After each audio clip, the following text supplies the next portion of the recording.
Welcome to Boat Buyer's Secret Weapon. I'm your host, Captain Matt, and today we're talking used boat shopping and Carfax for boats. The answer is yes, there is actually a Carfax for boats. There's several of them.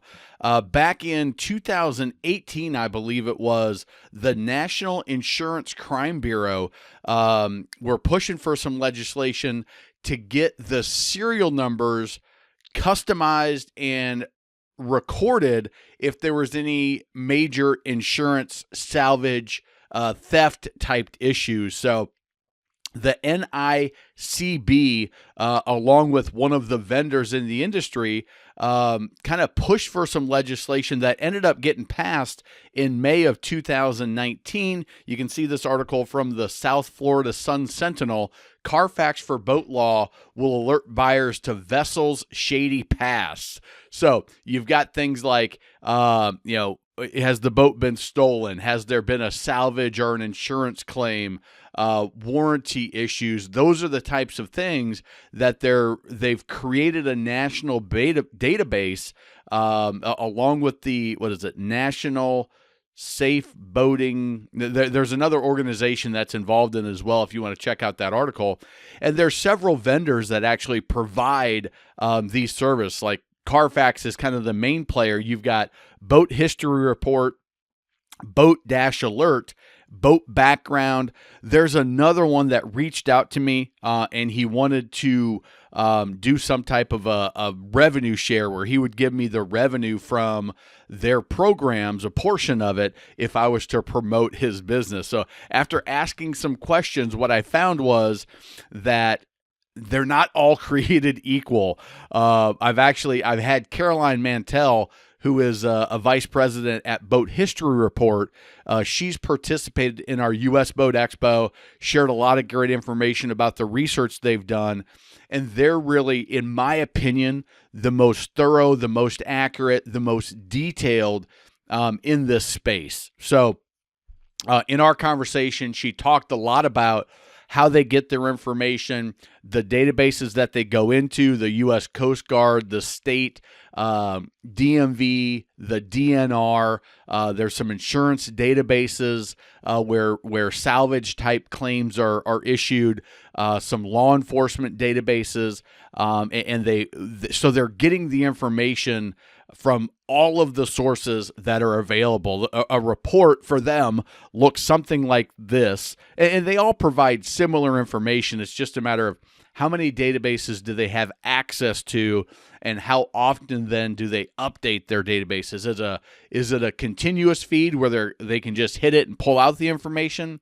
Or is it a batch feed where once a month, every 3 months, they bring that information in and then pull it so that information can be dated? And Boat History Report, the way I understand it is they're going to those databases in real time and grabbing it.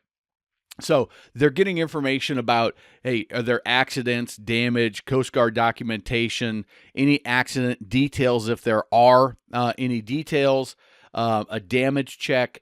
They'll check the U.S. Coast Guard documentation data and the state data. Now, if it's a larger boat, usually over 35 to 40 feet, it's going to require Coast Guard documentation. If it's under that, just a normal 26-foot bow rider or pontoon or center console, where they're not worried about it going into international waters or going overseas and kind of getting disappeared, it's probably going to be registered during in the state, and they've got access to the state data information as well. Talk about it a little bit in the First Time Boat Buyers Academy, but this is all about once you found the right boat. So you've gone through the inspection process, you've gone through the thinking of what's the 80% that we're going to buy that we talk about in the Boat Buyers Academy, the First Time Boat Buyers Academy, and now you're looking at a very specific boat. Do I want to write a check for this boat?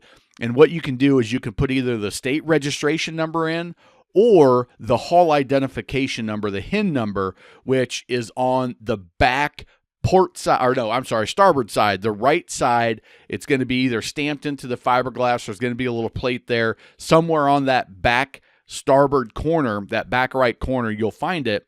And for Boat History Report, It's $40 for a single report, $55 for 5 reports. So I'm going to recommend if you do this, and I think it's money well spent just to reduce one more risk, because there are instances where people are trying to sell salvage boats.